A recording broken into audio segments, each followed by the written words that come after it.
And good morning, everybody. Welcome to Sunday in the House on Time Change Sunday.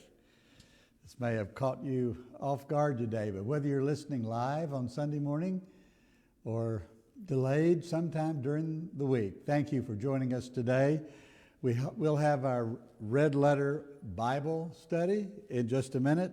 I'm going to talk a little bit about my Tangle Tour of 25. You want to stay tuned for that.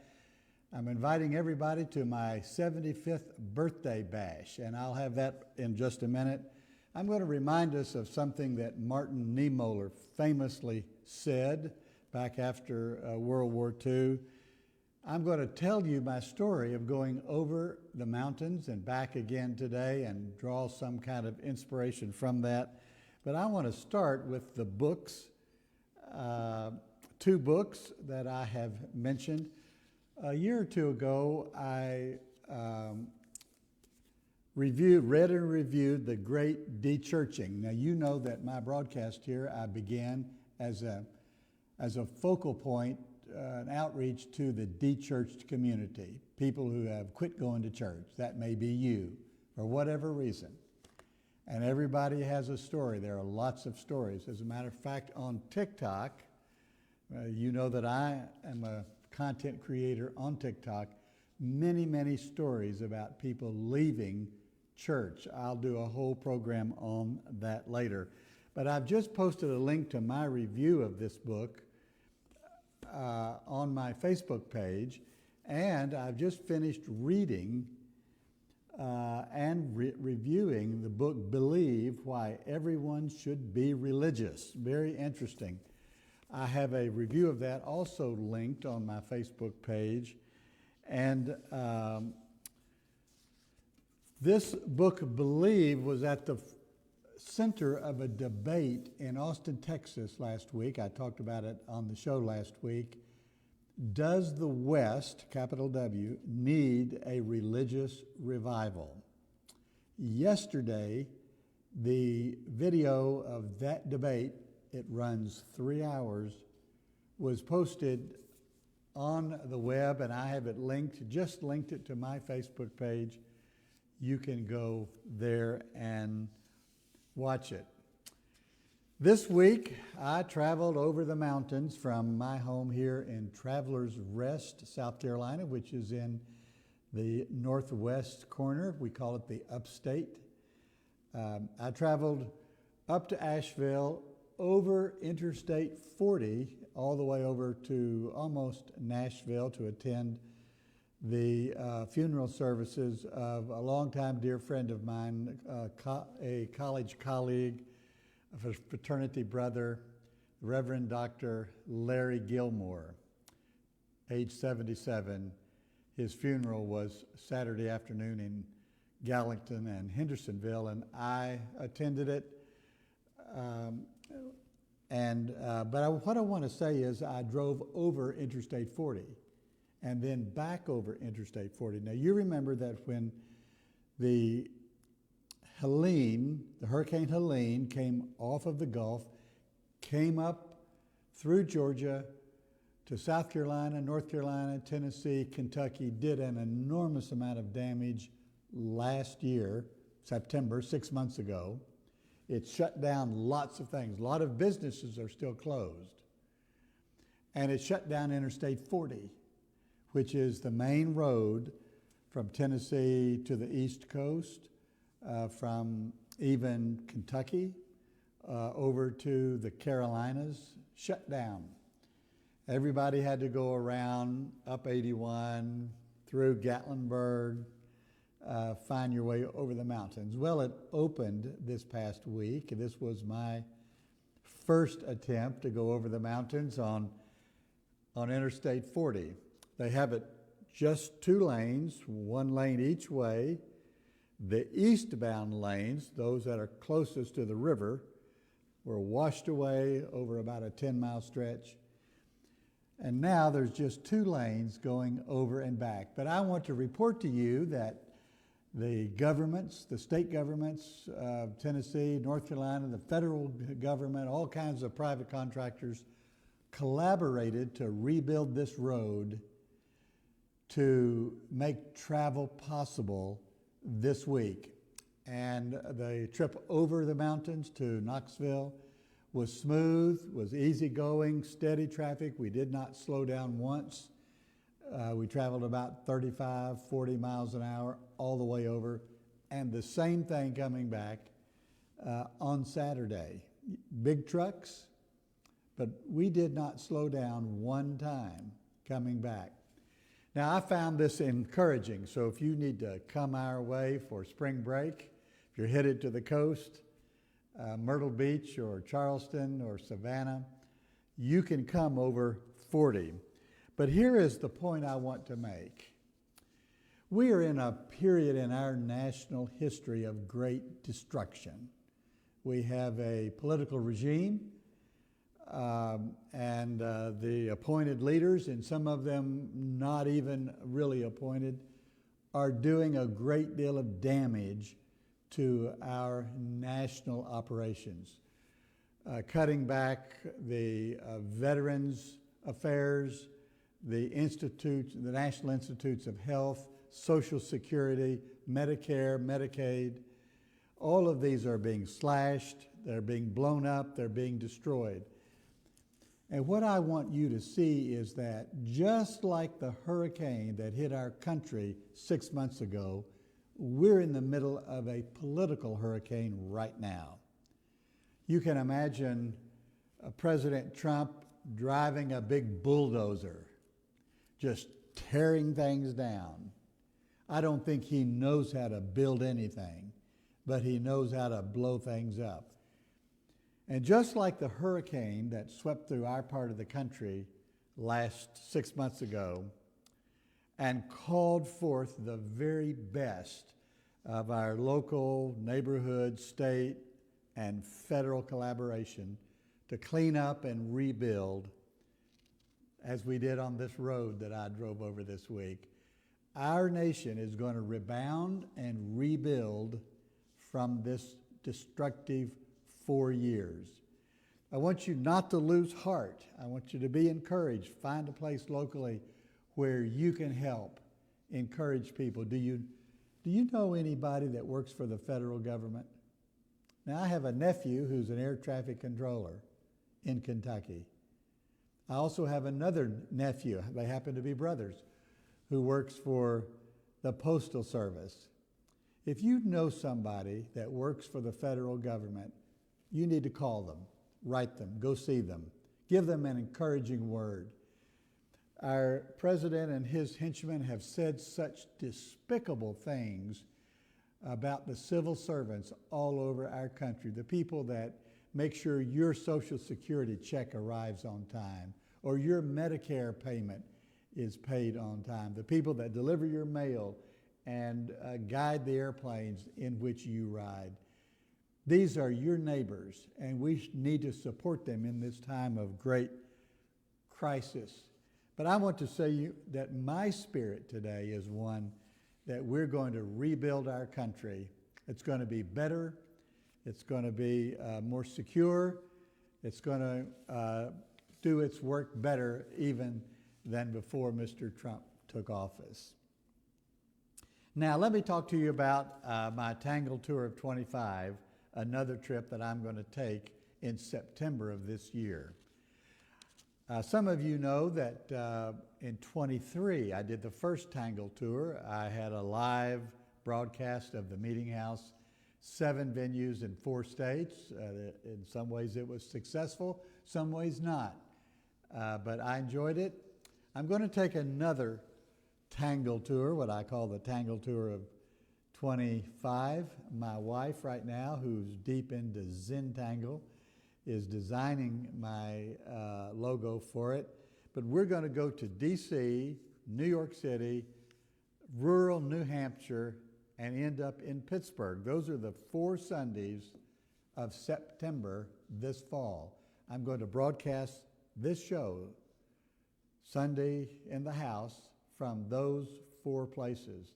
I hope to have a social event with my friends and family, donors, and you. If you live in the D.C. area, if you live in the New York City area, that's the 2nd Sunday.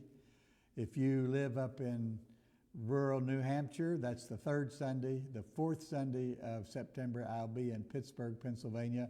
I'm in the process of setting all this up right now. And assuming that the White House doesn't blow up everything else by September, I'll be on the road, and I hope to see you at one of these sites. You can write me if you're at one of these places.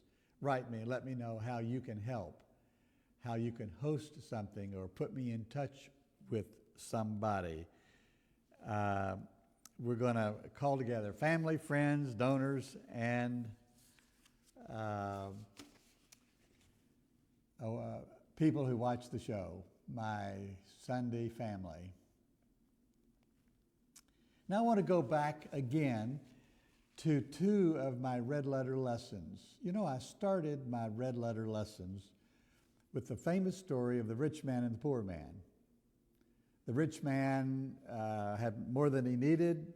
He didn't share it with anybody. The poor man was named Lazarus. Jesus told this story.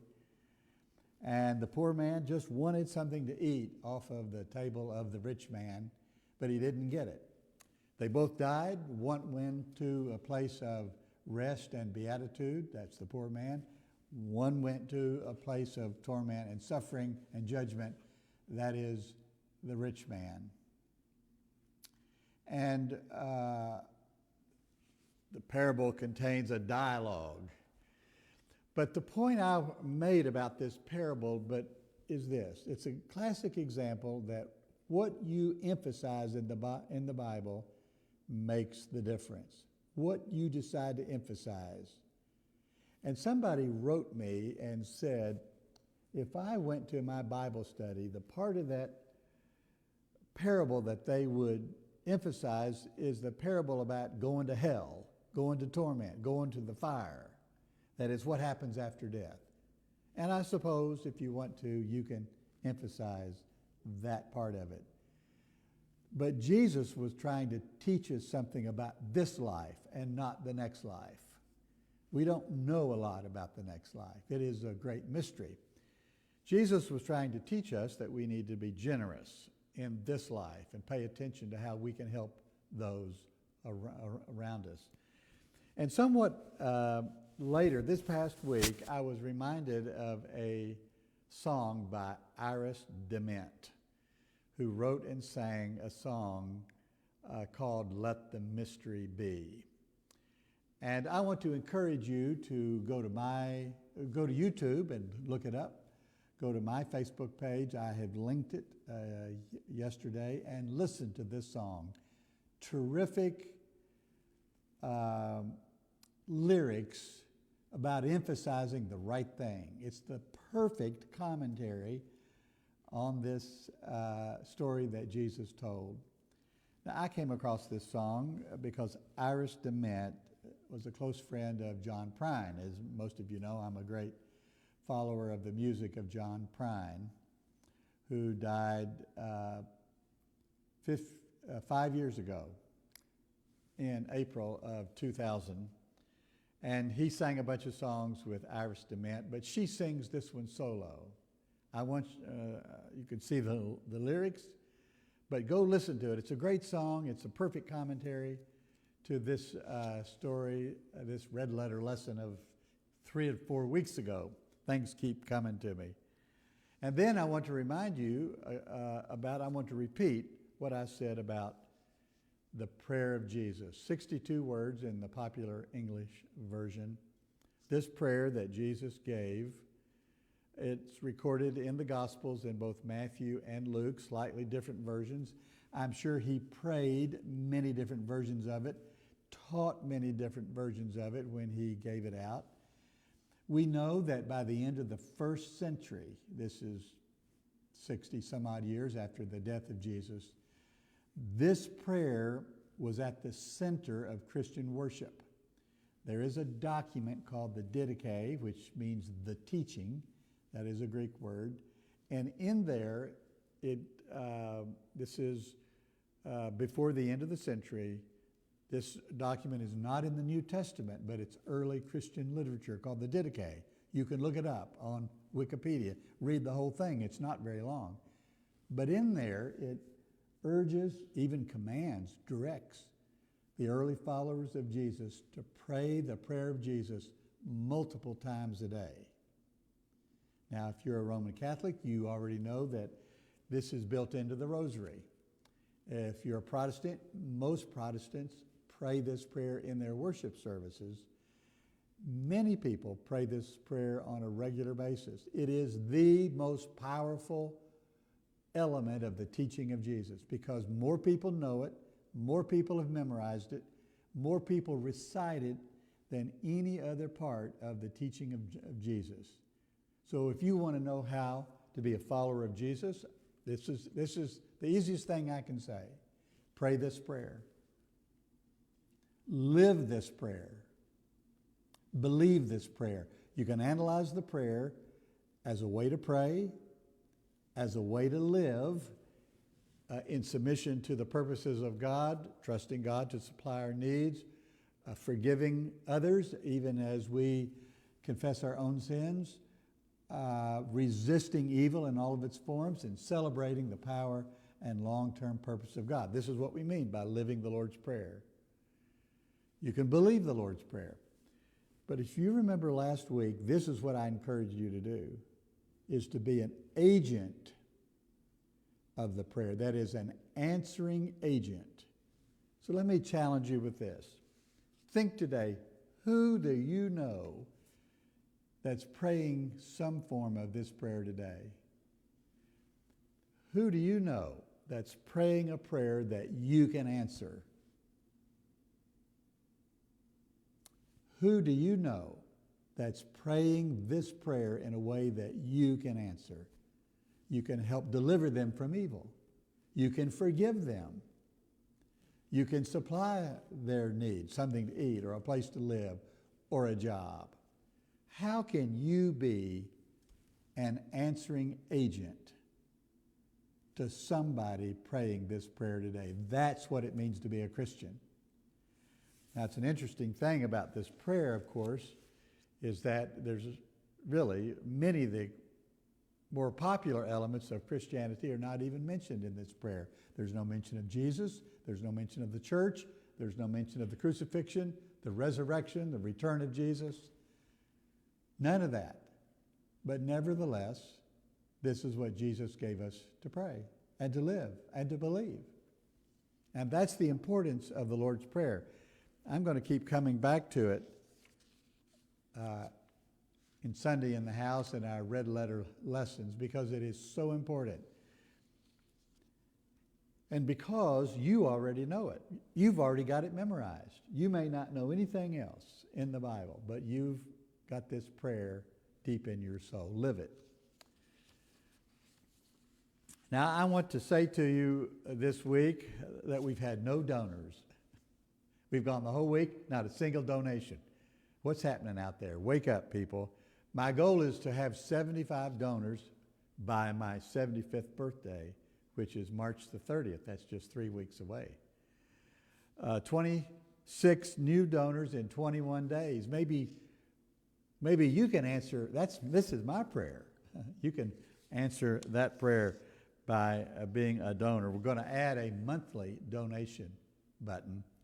Some of you may want to give a little bit each month.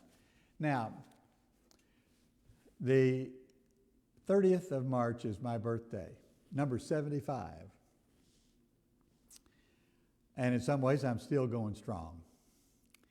I started this program, this broadcast, this ministry to you, I believe 10 weeks ago on the 3rd of January.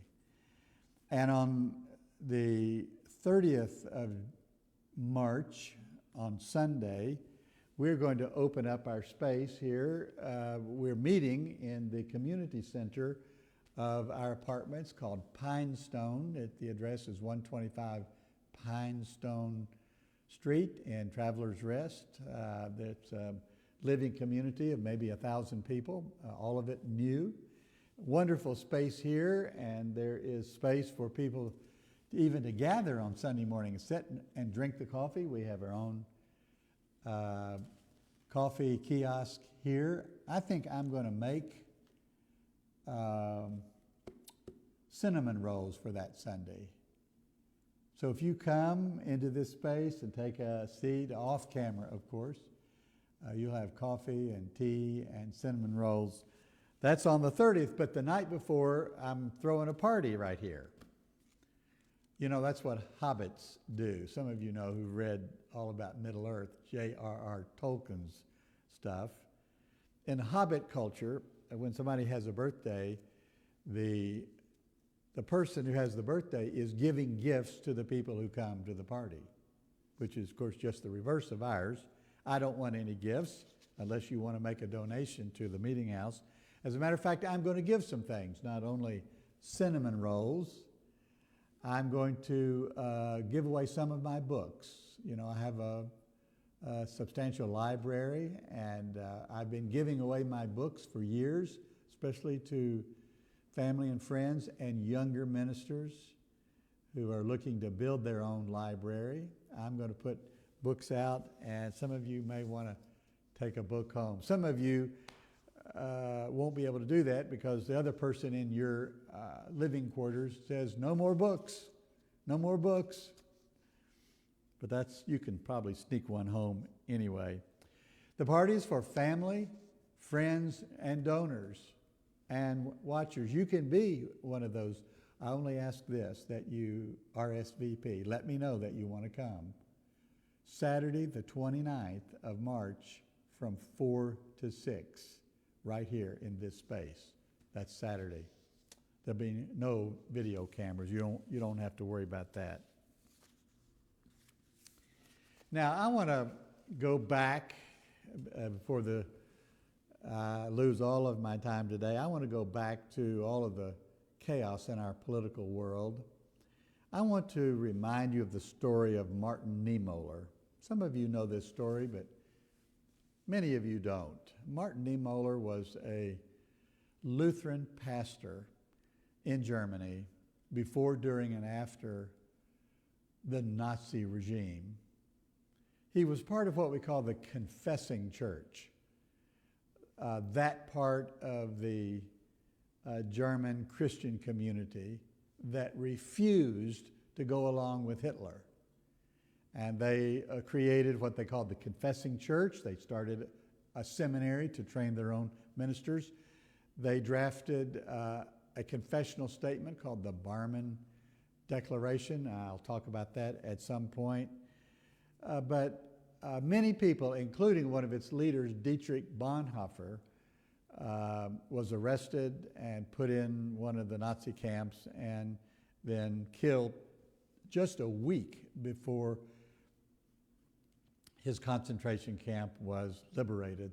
It's one of the great stories of resistance and a dedication that came out of the Nazi regime, the fascist government in Germany, in Christianized Germany. After the war, just a year after the war was over, Martin Niemöller summarized his attitude, both his resistance and his regrets, in a statement that has become very popular. And I want to read it to you and then make application to our own time. Martin Niemöller said this: "They came first for the communist, and I didn't speak up because I wasn't a communist. Then they came for the Jews, and because I wasn't a Jew, I did not speak up. And then they came for the trade unionist, and because I was not a trade unionist, I did not speak up. And then they came for the Catholics, and because I was not a Catholic, I did not speak up. And then they came for me, and there was no one left to speak up for me." This is a sobering commentary on our reluctance to stand up for somebody else. Now, I want to point out to you that our own situation today bears remarkable resemblance to what Martin Niemöller described in Germany before and during the war. I want to remind you that they're coming for the immigrants. And you may not be an immigrant, and you may not want to stand up for them. They're coming for the transgendered people, and you may not even know any transgendered people. I do. I've tried to stand up for them. But the tendency is, well, that's a marginalized group. I'm not going to get involved. I'm not going to take a stand. I'm not going to push back. Now, they're coming for the federal workers. You may not know any, but you may. I just read where they're closing down the Social Security office in Glenn County, Georgia, where I lived and owned property. I still do own property. They're closing up Social Security offices all over the country. They're cutting back services for the VA. They're coming for the federal workers. And because you're not a federal worker and you may not even know any federal workers, your tendency may be to be silent, to step back, to step aside, to not get involved. But what happens when they come for the union people? I'm going to talk about unions on some program. What happens when they target in a more direct way the LGBTQ community around us? Almost all of us know people who are gay. What happens when they come for the Muslims? Are you going to stand up and push back? What happens when they come for the Democrats? For any foreigner? When they come for you and your rights and your freedoms? Somebody's got to stand up. We need to stand up for one another. We need to stand up for all the people that are being targeted right now. Push back. Thank you for believing in what we're doing, trying to articulate the true gospel of Jesus Christ, the red letter Jesus, trying to push back against MAGA religion and their collaboration with the powers that be. I want to encourage you to send me a message, call me, write me, come and see me, post on Facebook, make a donation on the website, themeetinghouse.net. I need your support. My video technician today, he needs his paycheck. That's up to you and me. RSVP to me about the party on the 29th. Tell me how I can help you. What question you have that I can respond to. What book you would like me to read. What situation you would like me to comment on. Thank you for your confidence in this program. Thank you for your interest in being a Christian, even though you're not engaged with church life. This is Sunday in the House. I'm Dwight Moody. Thank you for joining me today. God bless you. Have a great weekend. Catch up on your sleep.